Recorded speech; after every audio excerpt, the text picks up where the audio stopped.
Welcome বন্ধুরা, রূপচর্চার ঘরোয়া টিপসে আপনাদেরকে স্বাগতম। বন্ধুরা, প্রতিদিনের মতো আমি আজও আপনাদের সামনে খুব গুরুত্বপূর্ণ একটি টিপস নিয়ে হাজির হলাম। বন্ধুরা, এই শীতকালে আমরা আমাদের ঠোঁট নিয়ে সবাই চিন্তা করে থাকি। গরমকালে আমাদের ঠোঁটের সৌন্দর্য বৃদ্ধির জন্য আমরা যেমন বিভিন্ন ধরনের লিপস্টিক ব্যবহার করে থাকি, শীতকালে কিন্তু এগুলো হয় না, কারণ শীতকালে ঠোঁটের চামড়া উঠে যায় বা ঠোঁট ফেটে যায়, এজন্য গাঢ় লিপস্টিক ব্যবহার করতে পারি না।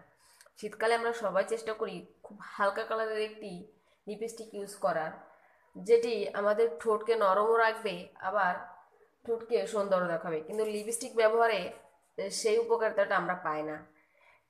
ঠোঁটের সৌন্দর্য বৃদ্ধির জন্য লিপস্টিক যেমন গুরুত্বপূর্ণ, কিন্তু শীতকালে ঠোঁটের যত্নে লিপ বাম প্রয়োজন। লিপস্টিকের ভিতরে লিপ বামের কোনো অংশই থাকে না, এজন্য শীতকালে আমরা লিপস্টিক ব্যবহার করতে পারি না।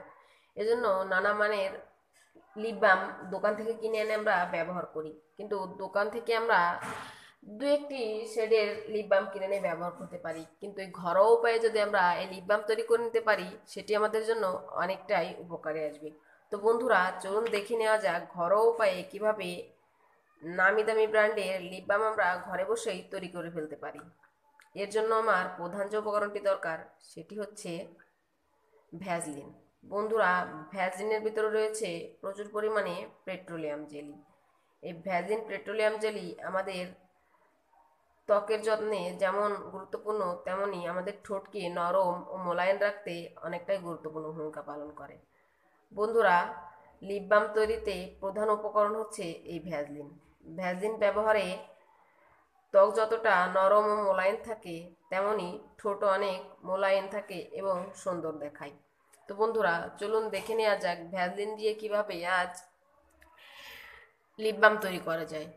বন্ধুরা, আমি এখানে একটি চামচে কিছু পরিমাণ ভ্যাসলিন নিয়ে নিয়েছি। এরপর যেটি করতে হবে, এই ভ্যাসলিনটিকে আগুনের তাপে দিয়ে গলিয়ে নিতে হবে। আপনারা চাইলে চুলাও গলিয়ে নিতে পারেন, আবার মোমবাতির আগুনেও গলিয়ে নিতে পারেন। আমি এখানে এই মোমবাতিটি জ্বালিয়ে মোমবাতির আগুনে এই ভ্যাসলিনটি গলিয়ে নিব। বন্ধুরা, আমি এখন এই মোমবাতির আগুনের উপরে ভ্যাসলিন সহ চামচটি রাখছি।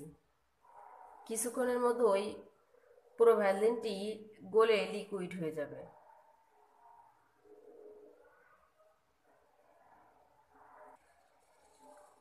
বন্ধুরা, আপনারা দেখতেই পারছেন ভ্যাসলিনটুকু কি সুন্দর গলতে শুরু করেছে, গলে একদম লিকুইড হয়ে যাচ্ছে।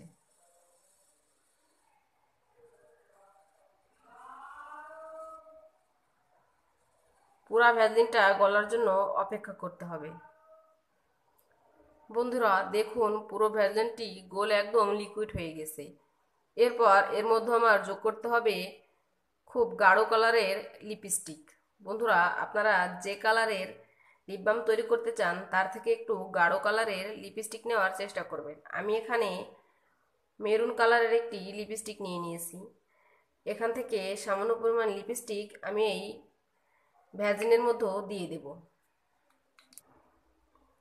বন্ধুরা, আমি সামান্য পরিমাণ লিপস্টিক এই ভ্যাসলিনের মধ্যে দিয়ে দিলাম। লিপস্টিকের পরিমাণটা খুব সামান্য দিতে হবে, কারণ আমরা প্রত্যেকেই জানি লিপ বামে ঠোঁটে যে কালারটি আসে সেটি খুবই হালকা হয়। ঠোঁট নরম ও মোলায়েম থাকে, কিন্তু ঠোঁটটা হালকা হালকা গোলাপি বা মেরুন কালার বা আপনারা যে কালার ব্যবহার করতে চান। লিপ বাম কিন্তু লিপস্টিকের মতো গাঢ় হয় না, ওই জন্য আমি এখানে সামান্য লিপস্টিক ব্যবহার করলাম। আপনারা লিপস্টিকের পরিমাণটা নিজেদের আন্দাজ অনুযায়ী ব্যবহার করবেন। তো বন্ধুরা, আমার পুরো লিপ বামটি গলে গেছে। বন্ধুরা, আমার লিপ বাম তৈরি সম্পন্ন হয়েছে। এখন আমি একটি কাচের পাত্রে এই লিপ বামটুকু ঢেলে নিব। বন্ধুরা, আমি সমস্ত লিপ বামটুকু একটি কাচের কৌটায় ঢেলে নিয়েছি। আপনারাও চেষ্টা করবেন একটি কাচের কৌটা নেওয়ার জন্য। তো এরপর এই লিপ বামটিকে জমে পরিপূর্ণ লিপ বাম তৈরি হওয়ার জন্য 20 মিনিট অপেক্ষা করতে হবে। এই পাত্রটি আপনারা যে কোনো ঠান্ডা জায়গায় 20 মিনিট রেখে দিবেন। তো বন্ধুরা, আমি ফিরে আসছি 20 মিনিট পর। বন্ধুরা, ফিরে এলাম 20 মিনিট পর। আপনারা দেখতেই পারছেন আমার লিপ বামটি কত সুন্দর তৈরি হয়ে গেছে এবং এর কালারটিও কতটা সুন্দর এসেছে।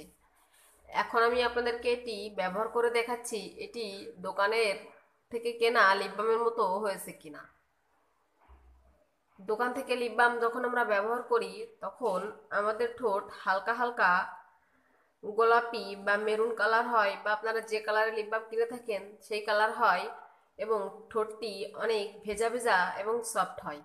আমি এই স্থানটিতে এই লিপ বামটুকু ব্যবহার করেছি, দেখুন এই জায়গাটি কেমন ভেজা ভেজা এবং সফট দেখাচ্ছে এবং এখানটার কালারটা হালকা হালকা মেরুন হয়েছে। তো বন্ধুরা, আপনারা খুব সহজেই ঘরে বসেই এই লিপ বামটি তৈরি করে নিতে পারবেন। এবং আমার ভিডিওটি যদি আপনাদের ভালো লেগে থাকে অবশ্যই লাইক দিবেন, আপনার বন্ধুদের সাথে বেশি বেশি করে শেয়ার করবেন এবং আমার চ্যানেলটি সাবস্ক্রাইব করতে ভুলবেন না। ধন্যবাদ।